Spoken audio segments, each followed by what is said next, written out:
जो व्यर्थ की बात तुम्हारे यहां मिलने आए और दूसरे की बुराई कर रहे हैं, तुम्हारे यहां मिलने आए और दूसरे की निंदा कर रहे हैं, तुम्हारे यहां मिलने आए शंकर जी की निंदा में लग गए, शिव पुराण की निंदा में लग गए, भगवान के भजन की निंदा में लग गए, तो कह देना ए मेंढकी, ए मेंढक की लुगाई, अगला जन्म तेरा मेंढक का होने वाला है। बड़ा कठिन है, बड़ा कठिन।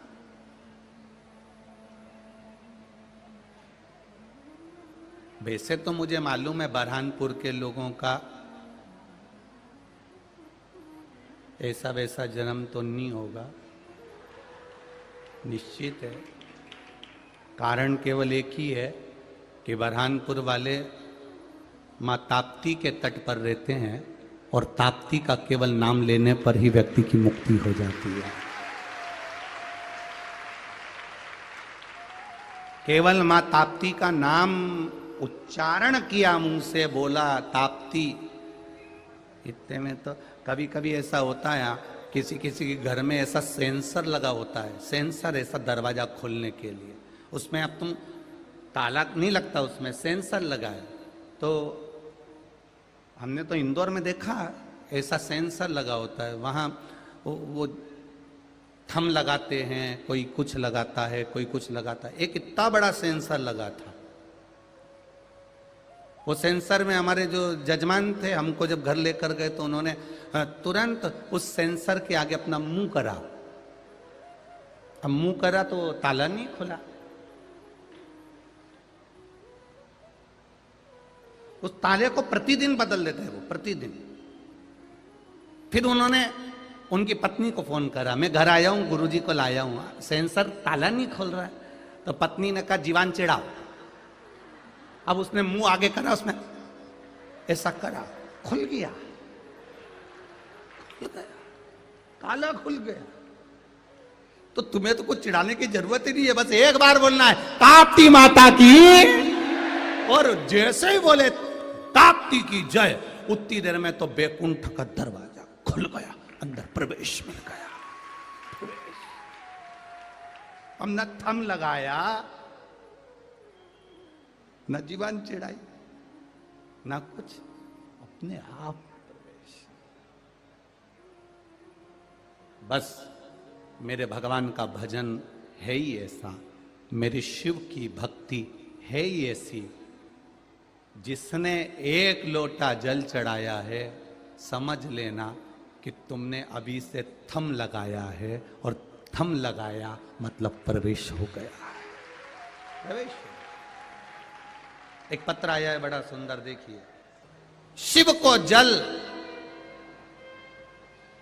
विश्वास से चढ़ाओ, छल से नहीं।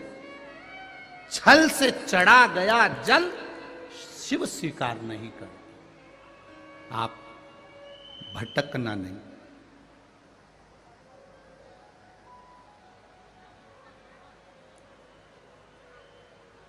पहले कथा में कहा है, ज्ञानी अज्ञानी दोनों को समझाया जा सकता है, पर अभिमानी को नहीं समझाया जा सकता।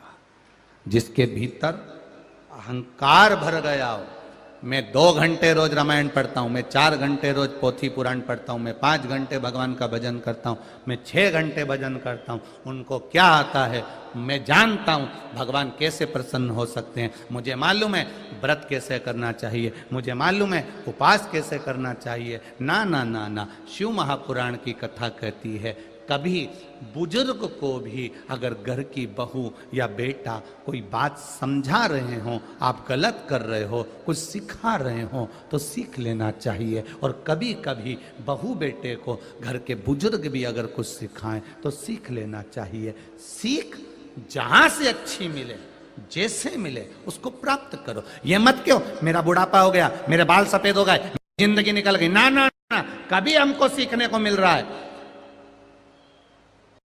कपिल देव जी महाराज से माता देवहूति को ज्ञान मिला। देवहूति मां थी, कपिल देव जी पुत्र थे। अपने पुत्र से ज्ञान लिया माता देवहूति ने, और एक ज्ञान सबसे बड़ा प्रबल माता देवहूति को कपिल देव जी महाराज ने दे दिया। प्रबल ज्ञान। मां चटनी पीस रही है, हाथ में 10 चूड़ियां हैं, आवाज कर रही है। मां ने चूड़ी निकाली, 2 हाथ में चूड़ी रह गई, 2-2 चूड़ी, वो भी आवाज कर रही है। मां ने 1-1 चूड़ी निकाल दी, हाथ में 1-1 चूड़ी हो गई। कपिल देव जी ने आकर मां का सिलवट्टा, वो चटनी पीसने का सिलवट्टा, पत्थर को रोका और रोक कर मां से कहा, मां बस इसी को ज्ञान कहते हैं। 10 लोगों के साथ बैठकर भजन करोगे तो फालतू की बात होगी, भजन नहीं हो सकता। 10 लोगों के साथ बैठकर अगर भजन करोगे तो फालतू की बात होगी, भजन नहीं हो सकता। जब अकेले हाथ में चूड़ियां रह जाती है तो वह आवाज नहीं करती। उसी तरह अकेले बैठकर भजन करोगे तो केवल परमात्मा मिलेगा, दूसरा कोई नहीं मिल सकता।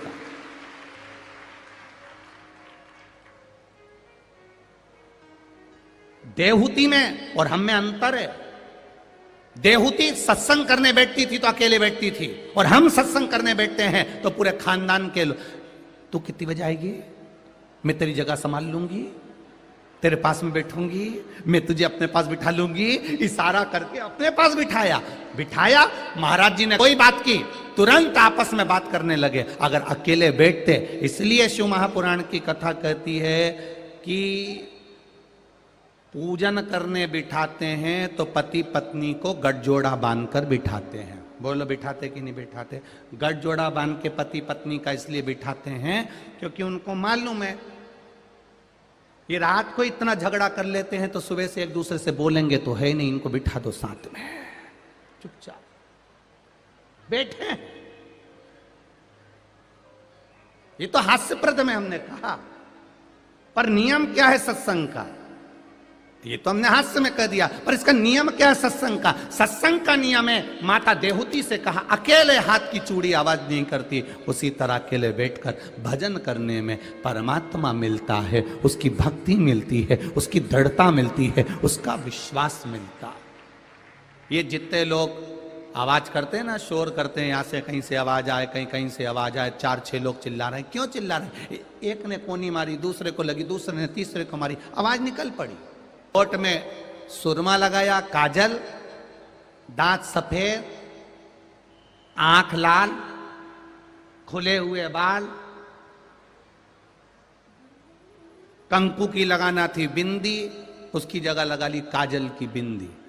अब तुम सोचना, एक बार घर पे जाके तुम ऐसा श्रृंगार करना, होठ काले, आंख लाल, बिंदी काजल की, बाल खुले, और फिर कांच में,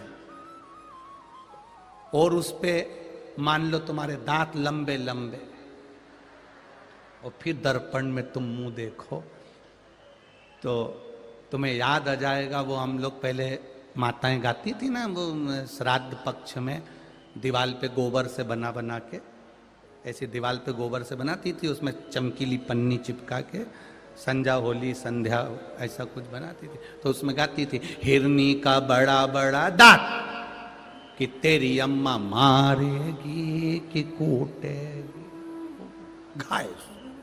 फिर याद आ, कई लोग गाते थे उसको, छोटी सी गाड़ी लुढ़कती जाए, बामे बैठी संजा माँ लेंगो दमकाती जाए, चूड़ लाखन काती जाए, हिरनी को बड़ा बड़ा दांत, थारी अम्मा मारेगी कि कूटे। पुराना है, अब बहुत पहले दीवार पे गोबर से बना बना के लोग गाते थे, नाचते थे, आनंद करते। अब गया ये मोबाइल ने सब गड़बड़ कर दिया। ये रोज कुछ ना कुछ बताता रहता है, प्रतिदिन लोगों को रातों रात करोड़पति बनना है। सुबह से एक मैसेज खोल के आ जाता है, बिहार के छोरे ने एक ही रात में 5 करोड़ जीते। इसने मोबाइल में पहले टच करा, फिर उसने कहा आईडी डालो, उसने डाल दी, फिर कहा उसने IFSC कोड नंबर डाल, उसने डाल दिया। इतनी देर में ये मैसेज ही पढ़ता रहा, उतनी देर में बैंक पूरा खाली हो गया। और ये रात भर में करोड़पति बनने की जगह रोडपति बन गया। अब थाने में गया, पुलिस वालों से कहा मेरी FIR लिख लो। तो उन्होंने कहा करा क्या? कुछ नहीं, एक मैसेज आया था, उसमें लिखा था ये रातों रात करोड़पति बन गया, मैं भी बनने वाला था, मैं भी बनने वाला था। अरे भाई, रातों रात कोई करोड़पति नहीं बनता। कोई अंबानी से जाकर पूछना, पेट्रोल पंप पर काम करना पड़ा था तब जाकर अंबानी बना था। कोई टाटा बिरला से जाकर पूछना कि क्या करा, तगाड़ी उठाई तब टाटा बिरला बने हैं। एक एक सेठ से, तुम्हारे नगर के भी जितने सेठ हो उनको देखना, उनके दादा परदादा ने मेहनत करी कि नहीं करी। कहीं ऊपर से बारिश नहीं हो गई धन की और कोई महाराज तुमसे कह दे कि मेरे पास आओ, मैं तुमको रात भर में करोड़पति बना दूंगा, तो सबसे पहले मेरे को ले चलना। क्या दिक्कत है? कथा करने की जरूरत ही नहीं पड़ेगी, एक ही बार में करोड़ों का धन। फिर काय को सियोर वाला महाराज फालतू का 3 घंटा खर्च करे और ये लोग 3 घंटा बैठ के काय कथा सुने? काय को कथा सुनोगे फिर 3 घंटा तुम कथा में क्यों बैठोगे? कठिन है, कठिन। शंकर की कथा कहती है मेहनत तुमको करना पड़ेगी, कर्म तुमको करना पड़ेगा, लगन तुमको लगाना पड़ेगी, फल महादेव दे देगा, ये निश्चित है।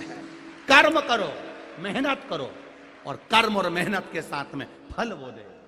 2 चाबी होती है लाकर में, बैंक में जिसकी रकम रखी होती है, बैंक में जिसका सामान रखा होता है, 2 चाबी होती है, एक मैनेजर के पास, एक तुम्हारे पास। मैनेजर अपनी चाबी कितनी भी घुमा ले लाकर नहीं खुलेगा, तुम अपनी चाबी कितनी भी घुमा लो लाकर नहीं खुलेगा। चाबी दोनों लगेगी तो लाकर खुलेगा। उसी तरह तुम अपनी चाबी घुमाओ, मैनेजर आकर अपनी चाबी घुमा देगा, लाकर खुल जाएगा। तुम कर्म की चाबी घुमाते रहो, कार्य करते रहो, मेहनत करते रहो, वो भाग्य की चाबी आकर घुमाकर चले जाएगा और भाग्य खुल जाएगा। चाबी उसके पास में है। आप अपनी मेहनत करो, आप अपना कर्म करो, कर्म से वंचित मत हो, शिव नाम से वंचित मत हो, राम नाम से वंचित मत हो। कृष्ण पूरा कौरव और पांडवों का युद्ध समाप्त हो चुका था। कौरव और पांडवों का युद्ध समाप्त हो चुका था। अश्वत्थामा क्रोध की अग्नि में जल रहा था। मेरे पिता को झूठ बोलकर मारा है, पर युधिष्ठिर ने झूठ नहीं बोला। उसने कहा था अश्वत्थामा हाथी मर गया। हाथी जब बोला गया तब भगवान कृष्ण ने शंख बजा दिया था, तो हाथी सुन नहीं पाए थे। कभी कभी हमसे भी गलती हो जाती है। कहने वाले ने कुछ कहा, समझने वाला कुछ समझ पाता। एक पति पत्नी गार्डन में घूम रहे थे, सामने से कुत्ता आ गया। पति ने पत्नी का हाथ पकड़कर पीछे किया, कुत्ता और आगे आने लगा। पति घबराने लगा, ये कुत्ता मेरी पत्नी को काट खाएगा। पति ने पत्नी का हाथ पकड़कर फिर पीछे करा, कुत्ता और आगे आया। पति को लगा ये पत्नी को खा जाएगा तो बच्चों का टिफिन कौन बनाएगा, बच्चों को स्कूल कौन भेजेगा। कुत्ता मुझे खा जाएगा, चल जाएगा, पर पत्नी को नहीं काटने दूंगा। कुत्ता जमकर दौड़ा, पति ने पत्नी को गोदी में ले लिया। जैसे गोदी में लिया, कुत्ता भाग गया। पत्नी को नीचे उतारा, पत्नी गुस्से में लाल हो गई। तुम्हारे जैसा व्यक्ति कहीं नहीं मिल सकता मुझे संसार में, ऐसे पति हो तुम मेरे। दुनिया के लोग कुत्ते को भगाने के लिए पत्थर उठाते, तुमने मुझे उठा लिया। अब बेचारे ने तो अच्छे के लिए उठाया था कि इसको नहीं काटेगा, मुझे काट लेगा। पर करें क्या, जो समझे, जैसा समझे उसकी बुद्धि, उसका चित्त। कभी कभी हमारे साथ हो जाता है, कभी कभी अपने साथ हो जाता है। कोई बोलता कुछ है, हम समझते कुछ है। कोई ने कहा कुछ है, हम समझेंगे कुछ। कभी कभी ये ग्रह दशा ये चलता रहता है, जीवन है, मनुष्य का चलेगा। और एक निवेदन है, अच्छा सोच, मतलब का मरोगे,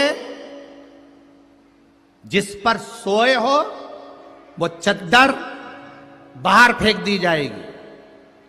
बोलो रे जीजियो, बरहानपुर वालों, सही है? जिस गोदड़ी पर सोए हो वो गोदड़ी बाहर फेंक दी जाएगी।